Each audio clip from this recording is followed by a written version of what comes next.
और सबसे पहले शुरुआत यश जी आपसे ही मैं करता हूँ, क्योंकि कई चीज़ें इसमें अहम हो जाती हैं। जिस तरह से सपा सुप्रीमो अखिलेश यादव कह रहे थे, वो कह रहे थे कि 2018 में हमने साथ दिया और यही कारण है कि कांग्रेस की मध्य प्रदेश में सरकार बनी। वहाँ वही दूसरी तरफ INDA में जिस तरह से गठबंधन तैयार हो रहा है, उसमें हम कांग्रेस के साथ में हैं। लेकिन जब मध्य प्रदेश की बात आई तो वो जो सीट शेयरिंग चाह रहे थे, जो 10 से 12 सीटों की मांग की जा रही थी, वो नहीं मिली। क्या वस्तुस्थिति क्या है, क्यों नहीं हो पाया ये शेयरिंग का जो समझौता होना था? देखिए, आपने कहा वास्तु स्थिति क्या है, तो वास्तु स्थिति किसी से छुपी नहीं है। मध्य प्रदेश कांग्रेस के साथ सबसे बड़ी दिक्कत क्या हो रही है, सब लोग देख रहे हैं। एक तरफ PCC चीफ जो है वो कमलनाथ जी शिवराज सिंह चौहान जी के साथ में एयरपोर्ट में मिलते हैं, बातचीत होती है, सारे मीडिया के लोग दिखाते हैं। वहीं पूर्व मुख्यमंत्री दिग्विजय सिंह जी शिवराज सिंह चौहान जी के बंगले के बाहर धरने पे बैठे होते हैं मांगों को लेकर के, और जब कमलनाथ जी वहां आते हैं तो वो कहते हैं मुझे जानकारी ही नहीं थी कि इस तरीके की कोई बातचीत हुई। तो PCC चीफ होने के नाते कमलनाथ जी को यह जानकारी नहीं कि उनके पूर्व मुख्यमंत्री, प्रदेश के, देश के कांग्रेस पार्टी के बड़े नेता जनता की मांगों को लेकर के, उनके समर्थकों की मांगों को लेकर के धरने में बैठे हैं। दूसरी बात अभी देखने को आई कि वो एक प्रत्याशी को टिकट देना चाहते थे, प्रत्याशी बनाना चाहते, तो वो ये बयान देते हैं कि जाइए दिग्विजय सिंह जी के कपड़े फाड़िए, उनके बेटे के जयवर्धन के कपड़े फाड़िए। तो ये जो आपस में समन्वय होना चाहिए मध्य प्रदेश कांग्रेस पार्टी के अंदर, वो समन्वय नहीं है, ये स्पष्ट दिख रहा है। तो जो उनके अंदर समन्वय नहीं है, उस समन्वय का भुगतान जनता मध्य प्रदेश की कर रही है, इंडिया गठबंधन कर रहा है, और जो समाजवादी पार्टी के साथ गठबंधन नहीं हो रहा है, जो दिक्कतें आ रही है वो यही है। हम यहां तक त्याग करने के लिए तैयार हैं कि हम अपना सिंबल दे रहे हैं, हम अपना सिंबल दे रहे हैं और कह रहे हैं कांग्रेस पार्टी से कि आप अपने लोगों को चुनाव लड़ाइए। कांग्रेस पार्टी क्या कह रही है, कमलनाथ जी क्या कह रहे हैं कि हमारे लोग तैयार नहीं है कि समाजवादी पार्टी के सिंबल पे हम चुनाव लड़ें। और कांग्रेस पार्टी क्या उम्मीद कर रही है कि समाजवादी पार्टी के लोग हाथ के पंजे पे वोट कर दें। आपको लगता है विसंगतियां कौन बना रहा है? जब गठबंधन है, सहयोगी दल बन रहे हैं, तो सहयोग एक दूसरे के साथ करेंगे, नेता भी करेंगे, कार्यकर्ता भी करेंगे और जनता से अपील करेंगे। तो जब नेता नहीं कर पा रहे हैं कांग्रेस पार्टी के, तो सहयोगी दल के नेता या कार्यकर्ता कैसे करेंगे, और वो जनता से अपील कैसे करेंगे कि मध्य प्रदेश का चुनाव हो तो हम कांग्रेस पार्टी के खिलाफ हैं, और जब लोकसभा का चुनाव हो तो आप हमारे कहने पर कांग्रेस पार्टी को वोट दे दीजिएगा। आपको दोहरा चरित्र नहीं लगता? चलिए, दोहरा चरित्र की बात के पास में आता हूं। यस भारती जी, अब सवाल इस बात को लेकर है कि आपका मुकाबला, आप कह रहे हैं कि हम भारतीय जनता पार्टी को हराने के लिए काम करेंगे, क्या कांग्रेस के लिए नहीं? नहीं, हम खुद एक राजनीतिक पार्टी है और हमारी एक विचारधारा है, हम उसके लिए काम करेंगे।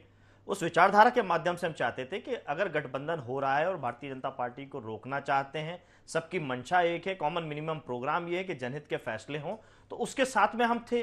कांग्रेस पार्टी साथ नहीं रहना चाहती है, साथ नहीं लेना चाहती है हमारा, कोई बात नहीं। हम अपनी राजनीतिक हिस्सेदारी और भागीदारी के हिसाब से, जो हमारे नेता हैं, कार्यकर्ता तैयार हैं, वो चुनाव मैदान में है। दूसरी सबसे बड़ी बात है, हम क्यों चुनाव ना लड़ें? आप बताइए, ग्वालियर में गुर्जर समाज के लोगों ने जातीय जनगणना के लिए मांग करते हुए एक प्रदर्शन किया, 27% आरक्षण हो उसके लिए प्रदर्शन किया। कांग्रेस पार्टी का कौन सा नेता गया? भारतीय जनता पार्टी का कौन सा नेता गया? आज जिन लोगों की गिरफ्तारी है, पिछड़ा वर्ग के जो नेता जेल में बंद हैं, उनकी चार्जशीट जानबूझ के दाखिल नहीं की जा रही है, क्योंकि वो चुनाव प्रभावित करेंगे, जनहित की बात करेंगे, 27% आरक्षण की बात करेंगे, जातीय जनगणना की बात करेंगे। इसीलिए भारतीय जनता पार्टी नहीं चाहती कि चार्जशीट दाखिल हो और उनकी जमानतें हों। लेकिन कांग्रेस पार्टी भी उसमें शामिल है, उनके साथ में नहीं खड़ी हुई है। एक कांग्रेस पार्टी का नेता ग्वालियर के अंदर शामिल नहीं हुआ। दिग्विजय सिंह जी उस दौर में चले गए, अन्य पार्टी के लोग ग्वालियर पहुंच गए, लेकिन उन लोगों के लिए, आंदोलनकारियों के साथ में, पिछड़ा वर्ग के हक अधिकार के लिए ना प्रदेश लेवल पे आज तक एक बात, एक शब्द किसी भी नेता ने नहीं बोली है। कि एक चीज और यहाँ पर सवाल कि जिस तरह से अब आप कह रहे हैं कि ठीक है हम अकेले मैदान में रहेंगे, और मैंने देखा कि जब आपके सपा सुप्रीमो मध्य प्रदेश आए थे, खजुराहो भी गए, अलग अलग स्थानों पर भी गए, उन्होंने टटोला, उन असंतुष्टों को टटोला कि जो कांग्रेस के हैं या जो भारतीय जनता पार्टी के हैं। क्या अब ये माना जाए कि वही आपके टारगेट रहेंगे कि जो जिनकी बात यहाँ नहीं बन रही है, कांग्रेस या भारतीय जनता पार्टी जिनको टिकट नहीं दे रही है, उसको लपका जाए और उनको फिर मैदान में उतार कर उसका फायदा लिया जाए? नहीं, ये तो लोकतंत्र की लड़ाई है, हिस्सेदारी और भागीदारी की बात है। दुनिया की सबसे बड़ी पार्टी होने का दावा, दुनिया के सबसे ज्यादा कार्यकर्ता होने का दावा, सबसे धनाढ्य पार्टी होने का दावा, विश्व का सबसे बड़ा पार्टी कार्यालय होने का दावा करने वाली भारतीय जनता पार्टी आयातित नेताओं पर निर्भर है, केंद्रीय नेताओं पर निर्भर है। तो अगर हम कर रहे हैं उस चीज को लेकर के, लोगों को अवसर दे रहे हैं, मौका दे रहे हैं जनता की भलाई के लिए, जनता के सामने बेहतर विकल्प दे रहे हैं कि वो वोट के अधिकार से दो विकल्प पर निर्भर ना रहें कि जो केवल भाजपा कांग्रेस तक सीमित रहता है, तीसरा विकल्प भी हो, चौथा विकल्प भी हो, जनता बेहतर विकल्प को चुने और जनहित के फैसले हो जनता के बीच में। आप ये बताइए 27% आरक्षण क्यों लटका हुआ है? क्या भाजपा कांग्रेस दोनों जिम्मेदार नहीं है?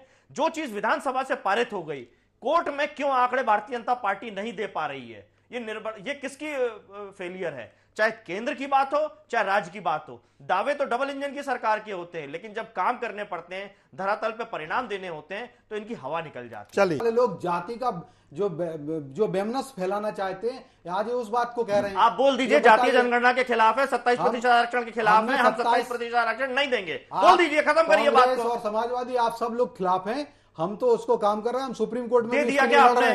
अरे कोर्ट में आंकड़े कौन पेश करेगा? जातीय जनगणना ही तो करनी है, वही आंकड़े तो मांग रहा है बार-बार कोर्ट, आप नहीं दे पा रहे तो खिलाफ तो आप है ना। नहीं, अरे क्या बात कर रहे हैं? कौन सा आंकड़े दे दिया? 2011 की कौन सा आंकड़ा दे दिया? सुनिए मेरे मित्र, धैर्य रखिए, साहस लीजिए एक प्रश्न जो कितनी नौकरियां बढ़ दी ओबीसी 2011 में 2011 हुआ है 2010 में। चलिए अमित जी में कुछ कहना चाह रहे हैं, अमित जी को जोड़ना चाहते हैं। चलिए सत्यन जी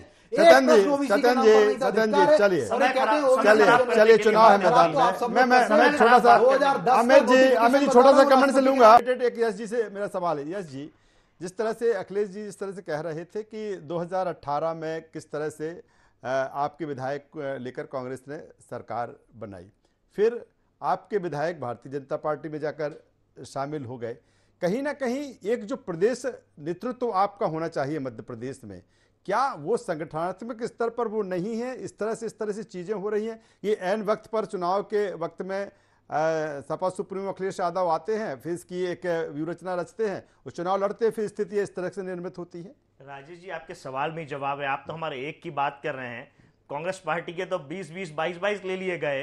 ये तो भारतीय जनता पार्टी को समझना चाहिए कि हम करने क्या जा रहे हैं। जिस जनता ने जिसको चुना है, हम उसके साथ क्या करना चाहिए? जनादेश हमें नहीं मिला है तो हमें जो स्वीकार करना चाहिए।